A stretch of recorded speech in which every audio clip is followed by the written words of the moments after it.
Hello, I'm Dr. Moore from the California Center for Reproductive Health, and I'm here with my assistant Kiki, and we are going to have a discussion about embryo freezing. Hello everyone, this is Kiki, Dr. Moore's assistant, and today we are going to talk about the embryo freezing process. So we have many patients asking, in the past we were doing fresh embryo transfer, but nowadays we are freezing embryos and do frozen embryo transfer, which is called FET. So can you tell us a little bit about why this is happening? Right, so there are various benefits related to embryo freezing over fresh embryo transfers that achieve better success rates in general with frozen embryos compared to fresh. First generation IVF, which was the classical IVF, the way we used to do it, involved stimulating a woman's ovaries, extracting the eggs, creating embryos, and then transferring those fresh embryos into the uterus several days after the egg retrieval. As IVF techniques and particularly laboratory techniques have evolved and improved over time, freezing techniques have evolved and improved as well.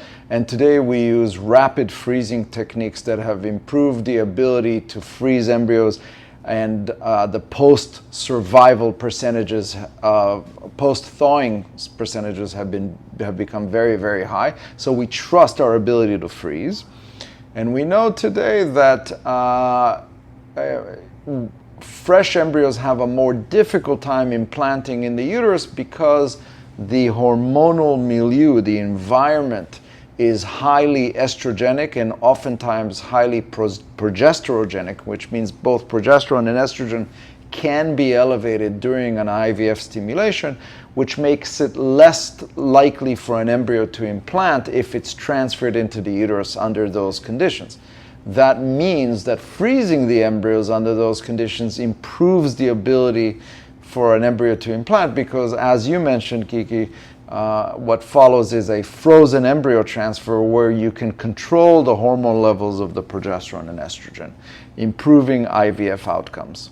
So technically, the success rate of transfer, for freezing embryos is actually higher than the fresh embryo transfer, right? In general, that is correct. There are circumstances under which success rates may be similar. That mainly is related to very low dose stimulations where hormone levels are not elevated, and a fresh embryo transfer can result in success rates that may be as good as a frozen embryo transfer cycle. But in general, the way IVF is done in a standard manner today, with high levels of hormones reached, freezing of embryos and a frozen embryo transfer is an advantage over fresh embryos. Okay, wonderful, wonderful. And how many years do you think these embryos can be frozen?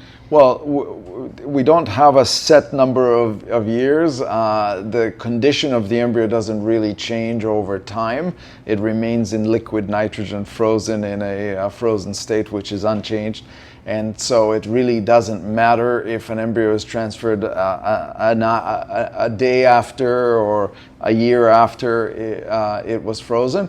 But I can tell you that the vast majority of patients end up using their frozen embryos within 3 to 5 years of freezing. Okay.